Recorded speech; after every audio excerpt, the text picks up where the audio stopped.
जय जगन्नाथ मु प्रदीप आपण को स्वागत करुच्ची आपण को चैनल कलिंग फोकस को आसंतु देखिबा आजिर मुख्य खबर। तालचेर पालन है विजु बाबू 26तम शरद दिवस और रामनवमी जय श्रीराम नारे कंपिला सहर तालचेर।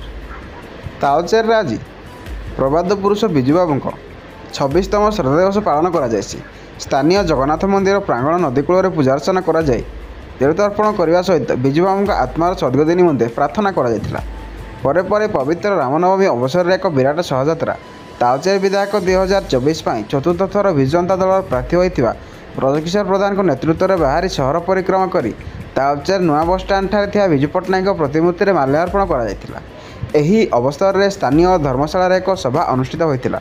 विजु बाबू नीत्यादर्श और अभुला स्मृति को विधायक श्री प्रधान बखाणिबा दलर नीति नियम को मानि राज्य को एक नंबर करने नवीन पट्टनायक स्वप्न को साकार करने दिगरे कार्य करने शपथ पाठ कराइथिले।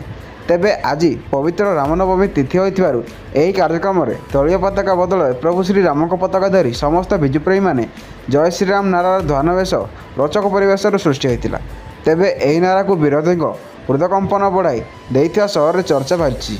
आज रही कार्यक्रम में पौर परिषदर नगरपाल पवित्र भूतिया ब्लॉक अध्यक्षा श्रीमती हेमलता महांती उपनगरपाल शुभस्मिता प्रधान जिला परिषद सदस्य रेताराणी दास समिति सभ्य सरपंच काउंसिलर युव छात्र महिला नगर जनता दलर कर्मकर्ता और निर्वाचित प्रतिनिधि समर्थक माने उपस्थित रही बाइक शोभायात्रा सामिल होते।